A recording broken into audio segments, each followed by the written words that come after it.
Pasiteri Jean Pierre Uwimana usengera muri Bethesda Holy Church, abandi n'umwarimu wa kaminuza y'u Rwanda nigisha mu ishuri ry'itangazamakuru.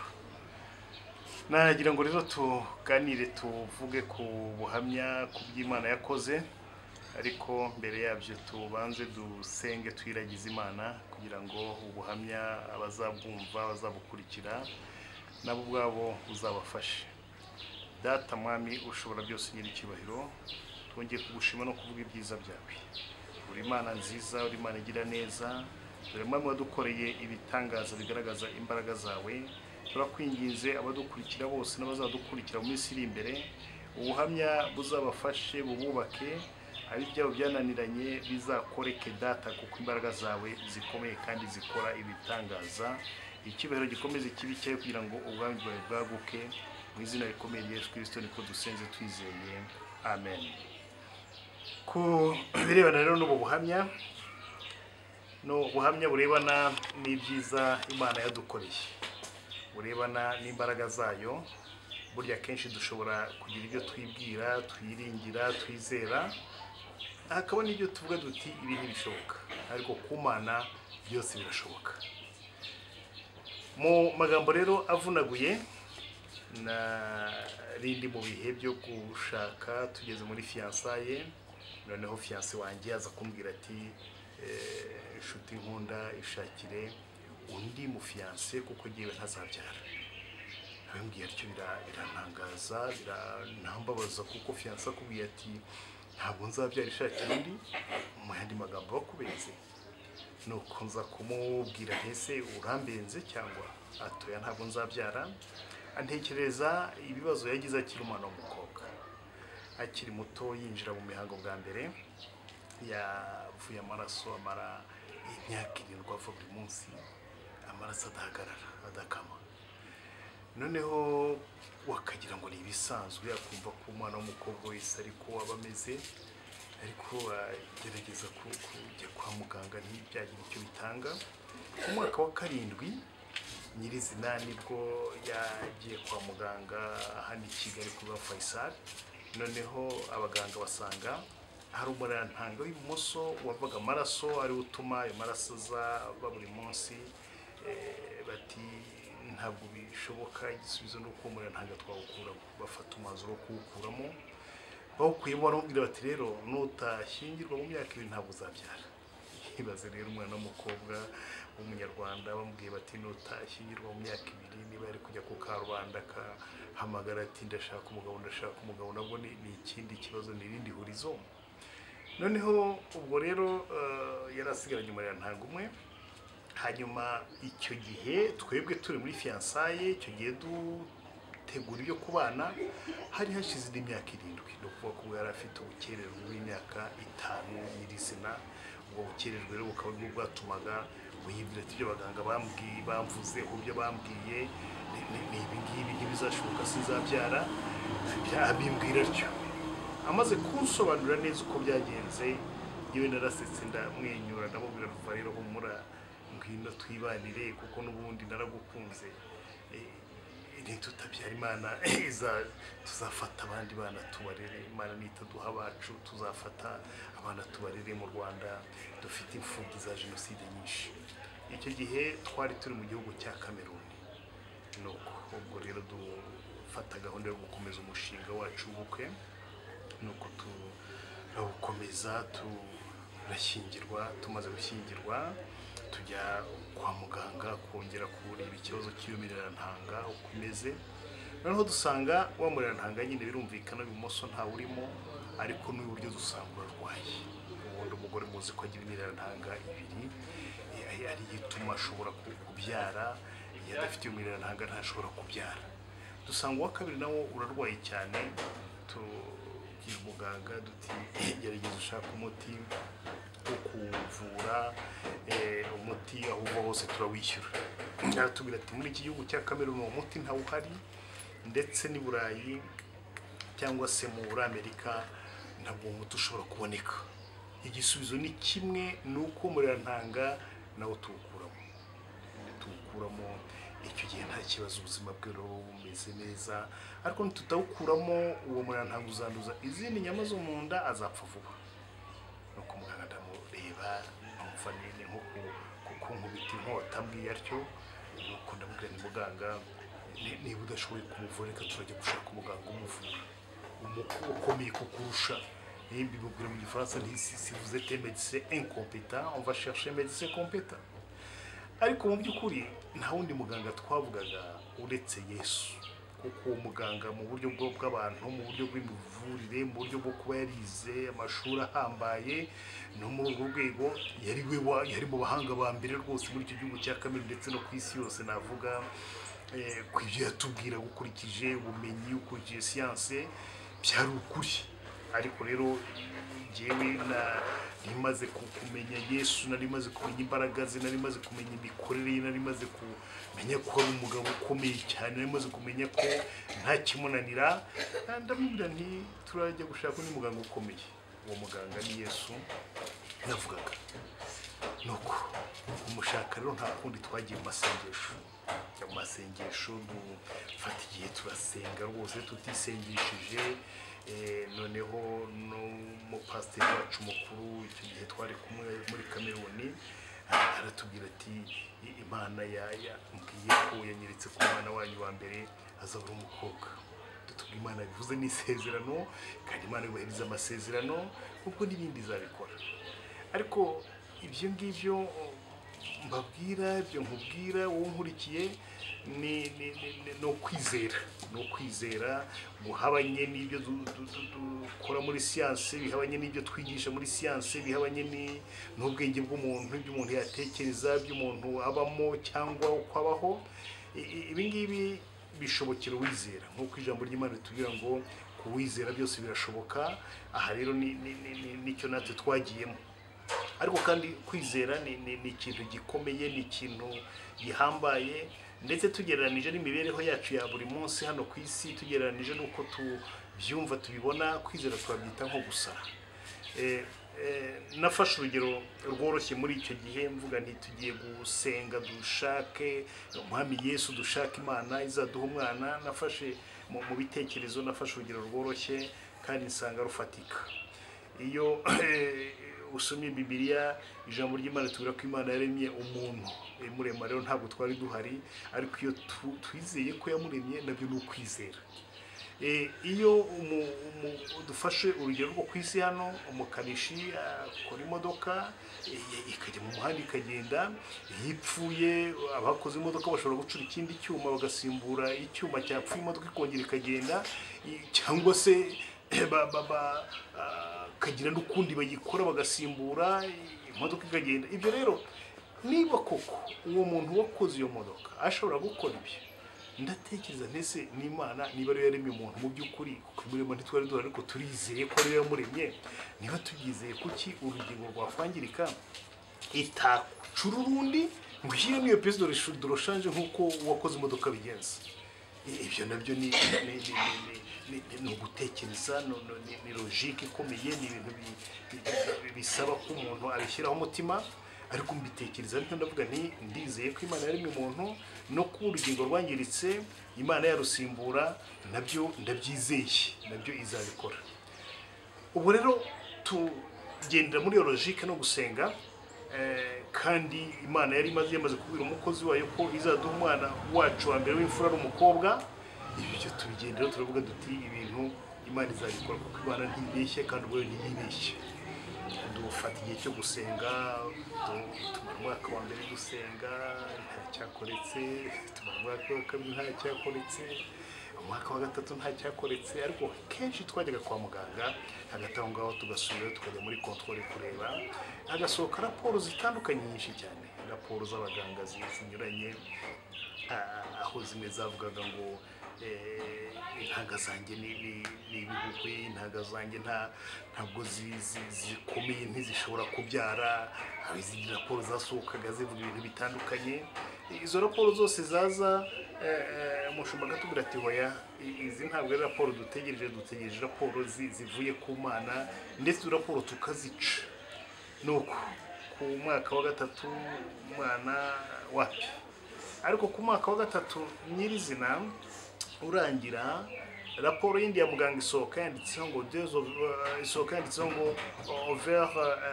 droit normal over gauche non visualisé, no kuvuga ngo umurantanga w'iburyo ni muzima, uw'ibumoso ntabwo tuwubonye, harimo ikinogo.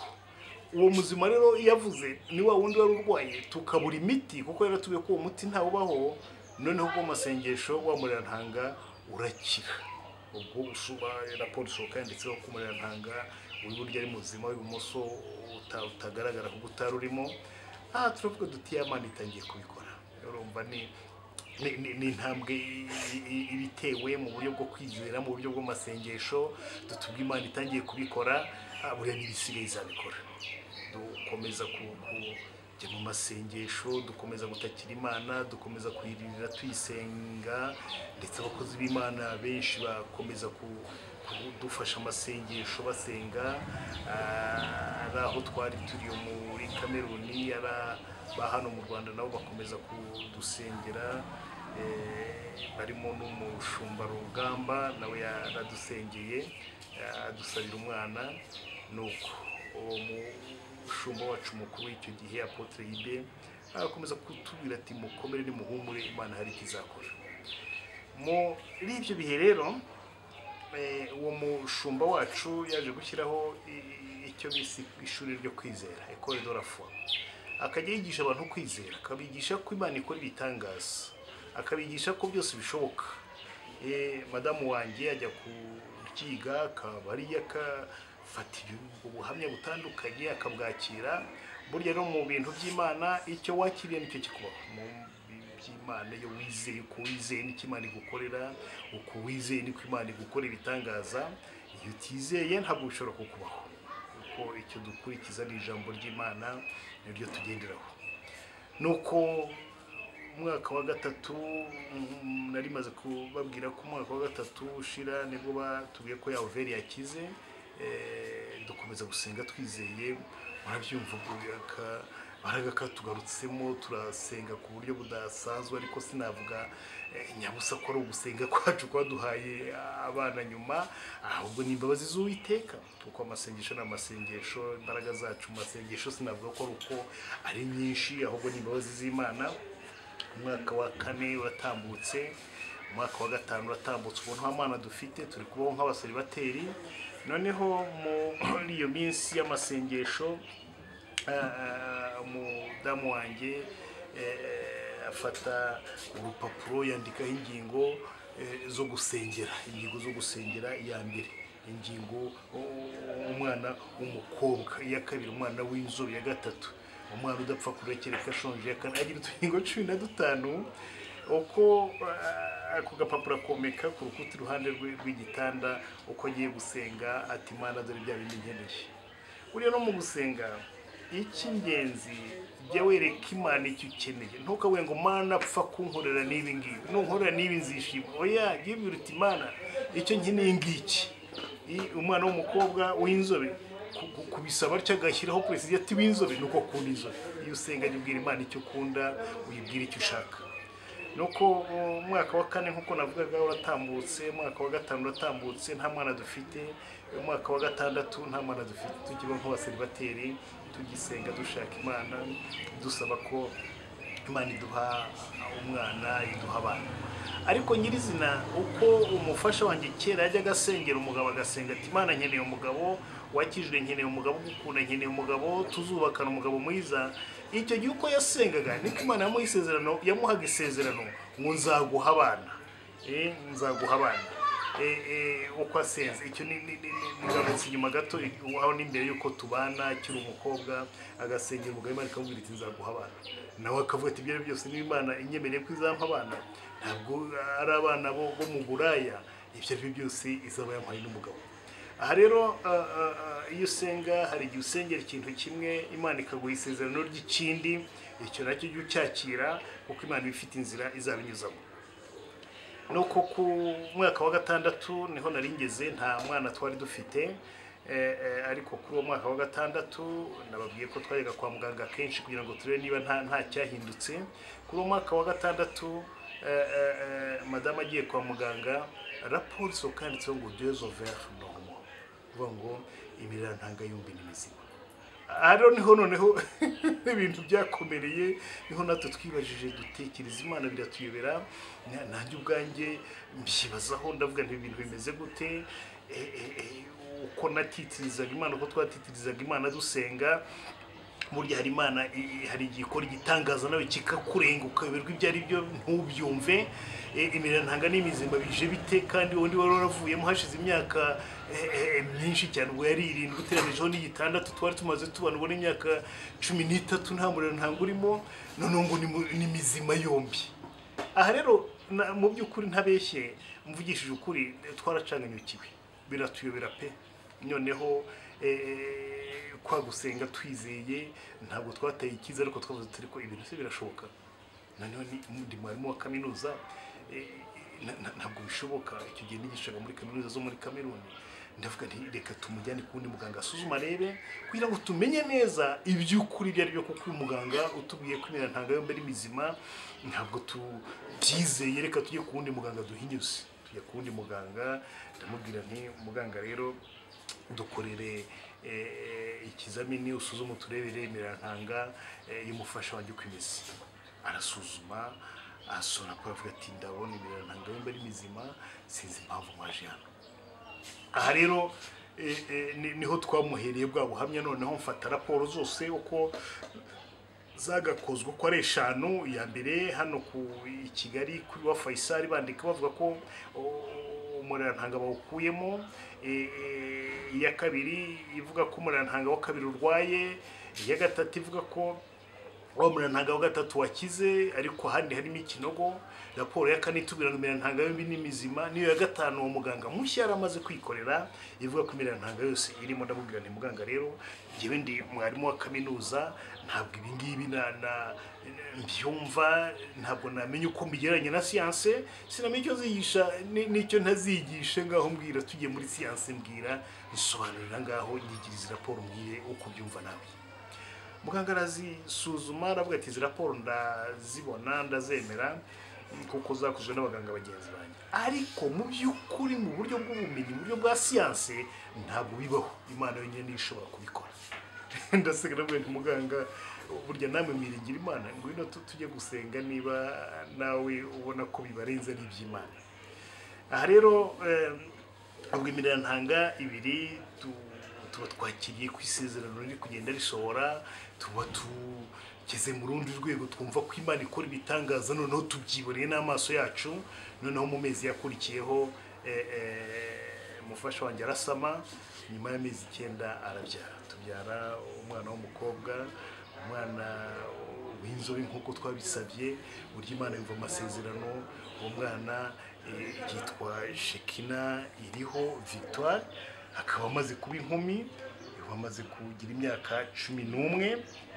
N'umwana w'inzobe urebye uko asa nuko natwe dusa, turi bikara, we nakayobe koko ku buryo yageze naho mu gihe avuka abantu bavuze bati muze murebe babyaye umushinwakazi kubera imbabazi z'Imana. Ngayo nguko rero icyo ni ikintu Imana yadukoreye gikomeye kuri uyu mwana Shekina. Hari byinshi Imana yakoze kugira ngo ubuzima bwe buzima nyabwo, ubuzima nk'uko twabisabye. Kuko ndibuka mu gihe cyo kuvuka kwe turi muri Kameruni, yavutse ururere rwamwizingiyeho inshuro 3 ku ijosi, cordon umbilical. Noneho muri ekipe y'abaganga byazaga madamu wanjye, nanjye nari impari narababwiye ndashaka kwinjira ndebe aho abyara n'umugabo we. Nuko mbona bose bararebanye, mbona baratunguwe. Nyuma umwana ntiyarira, amaze kuvuka ntiyarira, kandi ubundi ngo ntibibaho. Noneho bamaze kumukuraho urureri arahumeka, barandeba umwe muri abarambaza ati ariko wa mugabo ugomba kuba usenga. Wenda senga ndi umupasiteri. Arambwira ati ibi bintu bikozwe ntabwo ubundi bibaho. Akenshi rwose inshuro nyinshi 98% abana bavutse bameze gutya barapfa. Ati rero mwebwe ni Imana ibyikoreye. Ngayo nguko Shekina rero tumaze kumukurikiza kabiri, akurikirwa n'undi mukobwa witwa Sherina. n'umuhungu witwa Shemira. Tugarutse kuri Shekina ubwabyo, Shekina, izina Shekina rivuga icyubahiro cy'Imana. Shekina izina ry'ababyeyi, amazina y'ababyeyi twamuhaye ni iriho, Imana iriho, Uwimana iryo zina ryanjye ry'umuryango. Shekina icyubahiro cy'Imana, victory no kuvuga ubutsinzi. Ubutsinzi rero intambara twarwanye, intambara Uwiteka yaturwaniriye yo gutsinda Satani, twaramutsinze. Rero Imana yatugiriye neza, turi umuryango wubatse, umuryango umeze neza, umuryango w'abana batatu, umuryango ukorera Imana, kuko na madamu wanjye nawe ubwe ni pasiteri n'umushumba. Murakoze. Ubundi tujya kubana n'umutware wanjye nari umurokore, nanizera rwose numva ko Imana izakora ibitangaza, ariko mu by'ukuri nubwo nari umurokore nacishagamo nkumva Imana yabikora, ubundi mva ntiyabikora. Ntabwo twagize fiançailles ndende, yari igihe gitoya. Igihe rero cy'ubukwe kigeze, kibura igihe gitoya, ntekereza ku byambayeho, ntekereza ibyo abaganga bambwiye, ntekereza ukuntu ushobora kugera mu rugo simbyare, ntekereza ukuntu amakuru yanjye atayazi. Ndamwicaza ndamubwira nti maze gutekereza ibyambayeho ndumva kubana twabika kuko ntazabyara. Ambaza impamvu, ndayimusobanurira nk'uko yabimbwiye, nk'uko yabisobanuye. Igisubizo rero natekerezaga nuko yari kubyanga, kuko numvaga nta mugabo wakwemera gutwara umugore utabyara, numvaga bitabaho. Nari mbivuze numva nanje no kwitegura ko nta bukwe bwaba, ko nzakomeza nyine nkicara uko, cyangwa se nkazatwarwa n'undi wazemera kujyana umuntu utabyara. Nubwo gusa nari mfite amasezerano, ariko kwizera kwanjye kwarahungabanaga, kuko ibyo nari naciyemo numvaga ari ibintu bikabije. Igisubizo rero yampaye igisubizo yambwira ngo nta kibazo, twabana, igihugu cyacu gifite imfubyi nyinshi, twazarira imfubyi, uzagenda ufata izo ushaka turere imfubyi. Rero igisubizo ku byo nacyakiriye mu buryo bubiri.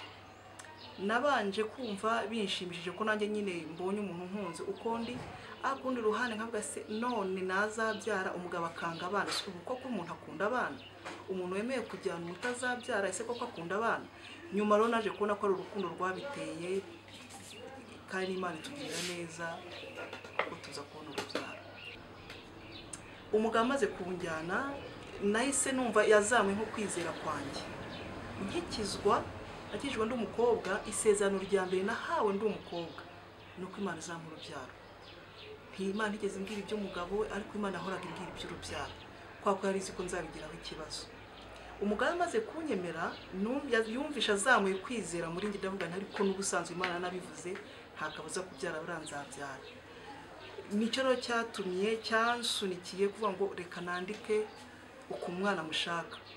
Nanditse ingingo nyinshi cyane, numvaga nshaka umwana w'umukobwa, numvaga nshaka umwana w'inzobe. Ntabwo ari uko abantu b'inzobe ari bo beza, njye kubera ko numvaga nshaka ikintu kidasanzwe, ikintu mbese abantu bazajya bareba bakagiraho impaka, kugira ngo bitume bigusunikire kuvuga Imana.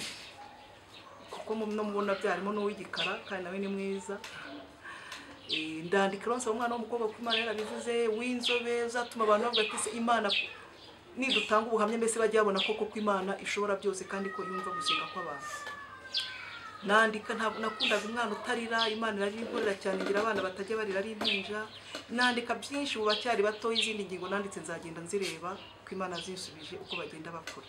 Rero ikintu cyasunitse kwandika ibyo byose nuko umutware wanjye mu kunyemera muri ubwo buryo yarazamuye kwizera, mpita numva ko byanze bikunze kubyara bizaza, nubwo nacikagamo nkumva sinzi inzira n'uburyo bizacamo. Nari nzi ko bari baramvuze, ariko Imana ikora igitangaza ndavuka. Iyo mbyumvise ntekereza yuko Imana ikwiye guha abandi babyeyi abana, ndetse ikabaha n'abana ababyeyi. Ndashima Imana ko Imana yampaye papa na mama, arambyaye neza, kandi Imana yabahaye umugisha. Ndashimiye kasi yose, murakoze. Imana kuva imaze kunkorera icyo gitangaza, ubwayo yanyibwiriye kwizera icyo ari cyo. bisobanura kwizera, bisobanura ko uko umuntu yizeye ariko Imana imukorera. Uwizeye kugeza kuri 20%, Imana imwereka kugeza kuri 20%. Uwizeye kugeza kuri 50%, Imana imwereka kugeza kuri 50%. Uwizeye 100%, Imana iramwiyereka yose, imwiyereka ntacyo imukinze, no kuvuga ko imuha ibyo akeneye, imwereka ko kwizera uko kumeze, kandi ngo kwizera kurareba, niko Bibiliya itubwira. Aha rero Imana imaze kumpishurira icyo kintu, kugeza kuri uyu munota nemera ko ibintu byose bishoboka imbere y'Imana. Rimwe muri kaminuza, ibyo nigisha ni ubumenyi busanzwe bw'abantu. Nkunda no kubwira abanyeshuri banjye imbigishije n'ubumenyi, ariko gushaka Imana, kuko Imana iruta bwa bumenyi tuvuga. Kuwizera byose birashoboka 100%. Ku Mana ibyo twibwira ko bidashoboka birashoboka. Ku Mana ubumenyi ni zero, ubumenyi ntacyo buvuze.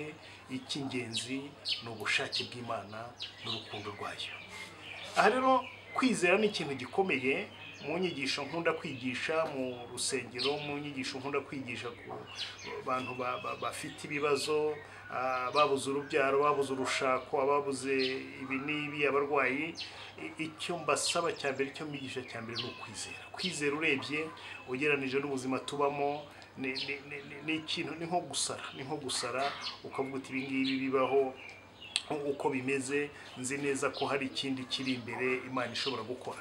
Kwizera ni ukuvuga ibintu, no gufata ibintu bitariho ugahamya ko bizabaho nk'uko ijambo ry'Imana ribitubwira, ukabyizera ukavuga uti ibintu bizabaho, ibitariho ukabyiringira. Aha rero kuvuga ubutumwa, icyo nicyo kintu nsindagiraho cyane, kandi n'Imana nayo ubwayo yadukoreye icyo gitangaza, ishaka ko tuzafasha abantu bakizera, bari mu bibazo ibi bavuga bati ntibizashoboka, kugira ngo tubabwire ko bizashoboka, kugira ngo tubabwire ko byose nta na kimwe Imana idakora, kuko yaremye umuntu kandi imurema mu ishusho yayo, kandi ngo ibyo idushakira, ibyo ishaka ko bitubaho ni byiza, si bibi. Umugambi wayo ni mwiza kuri twe. Iyo rero ivugabutumwa ni no kwigisha muri kaminuza, ubumenyi busanzwe nigisha mu itangazamakuru, iryo nazobereyemo itangazamakuru n'itumanaho, ntabwo binyuranye, ntibinyuranye. Ivugabutumwa n'imyigishirize ya siyanse ntabwo binyuranye. Icyangombwa nuko umuntu abijyanisha, ukamenya aho wigisha. Iyo twiga nibyo kugira ngo tugire ubumenyi, dushobore kubaho muri iyi si, dushobore gukora akazi ka buri munsi, kuko n'Imana nikidushakaho, yaduhaye ubwenge kugira ngo dushobore kubukoresha.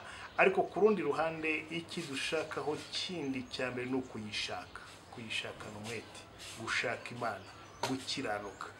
Ijambo ry'Imana tuvuga ngo tubanze dushaka ubwami bwayo no gukiranuka kwayo, nibwo ibindi tuzabyongererwa. Imana rero ishobora kandi iranabikora kuguha ubundi bumenyi kugira ngo ubwige, ugire abo wigisha mu buryo bw'isi busanzwe bwo muri iyi si bwa buri munsi, muri iyo siyanse. Ariko ijambo ryayo naryo tugomba kuriha umwanya, tukamenya ko byose ariyo yabiremye, byose ariyo ibikora, byose ariyo ibigenga. Aha rero tugarutse ku ijambo ry'Imana, tukagaruka no ku bumenyi, ntabwo bitandukanye. Dusanga ijambo ry'Imana ubwaryo rirakomeye kurusha ubumenyi tubamo bwo muri iyi siyanse. La science et la parole. Siyanse ubwayo ni akantu gatoya kari mu ijambo ry'Imana, kuko twinjiye muri siyanse tukinjira mu byakozwe, mu by'abantu bavuga ngo bavumbuye, abantu ngo bakoze, bagize ibi n'ibi, nta kitarahozeho, byose byahozeho. Ahubwo biba twinjiye muri generasiyo yindi, abantu bati twakoze ubwato bumeze gutya, bufite capacity zinizi, buteye ukwabwo, buhambaye. Ubwato, inkuge niyo Imana ibwira Nowa kubaza inkuge n'ubwato. Ubwo bwato se ntabwo ari ikintu gishyashya, gusa nuko tuba twinjiye muri generasiyo yindi, hakaba ikintu gishyashya kigendanye n'iyo generasiyo kitari kizwi, ariko byose byahozeho, byose byaremwe n'Imana, byose byaremwe nayo kandi niyo yabyiremeye. Ku birebana rero no gushaka, ahangaha fiyanse wanjye ambwiye ati sinzabyara. Ubundi birakomeye kugira ngo umuntu avuge ati reka ntware umugore nzi ko atazabyara, kuko ku bana bivuga ko mugomba kubyara. Iyo tuvuze gushaka ku bana, ijambo mariage tukafata abahanga bagiye barisesengura, mariage bivuga l'union de l'homme et de la femme qui vise la procréation. Ni ukuvuga kubana k'umugabo n'umugore bagamije kubyara, bagamije urubyaro. Iyo rero ni ingingo ikomeye, bagamije urubyaro, bavuga bati tugomba kubyara. Ahangaha ntabwo byoroshye kugira ngo umuntu akubwira ati sinzabyara, nawe uvuga ndagutwara kandi uzi ko mugamije urubyaro.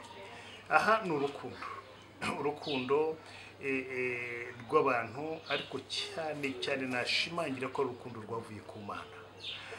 Abantu dukurikije uko duteye, umugore akubuye ko atazabyara ntabwo wamutwara, birumvikana ntiwamutwara. Ariko rero noneho akubwiye ati sinzabyara, wowe iyo ufite rwa rukundo rw'Imana kandi ukaba ufite isezerano Imana yaguhaye, uravuga uti Imana izabikora. Ibyo rwose mu buryo bworoshye, numvise umutima wanjye woroshye, numva umutima wanjye urakeye, numva umutima wanjye ufite ibyiringiro yuko Imana izaduha abana, ariko kandi itanabaduhaye. Hari abana b'imfubyi mu Rwanda benshi, namubwiye nti tuzabarera, nta kibazo wowe kugira impungenge, tuzabarera, ntacyo bitwaye kuko nabo n'abana bakeneye ababyeyi. Ariko rero ahangaha ni ikintu ubundi kitoroshye kumva ko ugiye kurongora utazabyara, utazabona imbuto igukomotseho, iguturutseho. Aha rero navuga nti umuntu yakubwiye atyo, we wabigenza ute, wabyifatamo ute? Sinakubwira ngo uzamwemere nk'uko yewe namwemeye, sinakubwira ngo uzamange nk'uko wowe uko umutima wawe utekereza. Icy'ingenzi ni Imana yonyine niyo yashoboza umuntu, niyo yagufasha, ni ukamenya niba umwemera mugakomeza cyangwa ntimukomeze. Ariko kandi rwa rukundo ruturutse ku Mana narwo rutwemerera ko ubu mwanzuro dushobora kuwufata. Abo bana badafite ababyeyi, abo bana b'imfubyi, nabo barerwa n'ababuze ababyeyi, cyangwa se nabo ababuze abana, cyangwa se bafite, nabo bakeneye ababyeyi, bakeneye rwa rukundo rw'ababyeyi. Aha rero ikindi kintu, ntabwo burya biba byoroshye guhuza icyo kintu cy'umuntu akubwira ati sinzabyara. Ni urukundo, mugeze mu muryango, urukundo rugomba kugaragara rute. None mu myaka 6 twabanye nta mwana dufite, wasangaga umufasha wanjye afite impungenge, ugasanga akenshi ari kurira, nta bana ntaki. Ngiye ngakomeza kumwegera mugira inama, mubwira nti humura, Imana izaduha abana, ariko nitanabaduha tuzarera abo twavuze tuzarera b'imfubyi, wigira impungenge. Mu by'ukuri mu rugo ntibiba byoroshye, ntabwo biba byoroshye kugira ngo mubeho mutavuga muti tufite abana, muvuga muti hari impungenge zituma abana dushobora kutababona. Ariko icy'ingenzi ni ugushaka Imana ikabubakira, Imana ikaba muri urwo rugo. Iyo irutuyemo ikarubamo, za mpungenge zose zirashira. Iyo irutuyemo ikarubamo, kwa kutizera, kwa yamahane, amarira, kwa gutekereza ibitekerezo birenze umuntu, nabyo usanga byose bigenda bicuba. Ugasanga abantu bakomeje kuvuga bati turebe ikizadufasha mu rugo, dutere imbere, turebe ikizadufasha mu myaka iri imbere. Aha rero ni inama nagira abantu, urubyaro mwaba murufite mutarufite, muhumure, Imana ifite uko izabikora, mugendere ku masezerano, mwizere, muyishakane umwete. Iyaturemye ikakurema uri umugabo, ikakurema uri umugore, ntabwo izabura kuguha umwana cyangwa abana, kuko izi neza ko ubakeneye kandi izi neza ko nayo yabagusezeranije. Aha rero ni ijambo riremamo icyizere imiryango. Ntabwo hari abagabo usanga rimwe na rimwe niba umugore atabyaye ugasanga umugabo yirukanye umugore ngo umugore ntabyara. Ese ubwo ni icyo ko umugore utabyara ko akenshi hari n'igihe bituruka ku bagabo. Aha abagabo natwe tujye dutekereza, abagabo batekereze, niyo mudafite urubyaro simwe mwiha urubyaro, Imana niyo irutanga. Fatanye n'umugore ahubwo musenge mushaka Imana, rwa rubyaro narwo ruzaza. Iri ni ijambo nagira ngo abankurikiye ridufashe ribafashe kubaka imiryango mudategereje ngo byanze bikunze umugore ntabyara ngiye kumureka, cyangwa se umugabo ntabyara ngiye kumureka ngiye gushaka ahandi. Oya, Imana niyo itanga urubyaro, kandi mu gihe gikwiriye Imana irarutanga. Namwe mudukurikiye, mu gihe gikwiriye Imana izabakorera ibyo muyisabye n'ibyo mukeneye byose, kuko irabizi.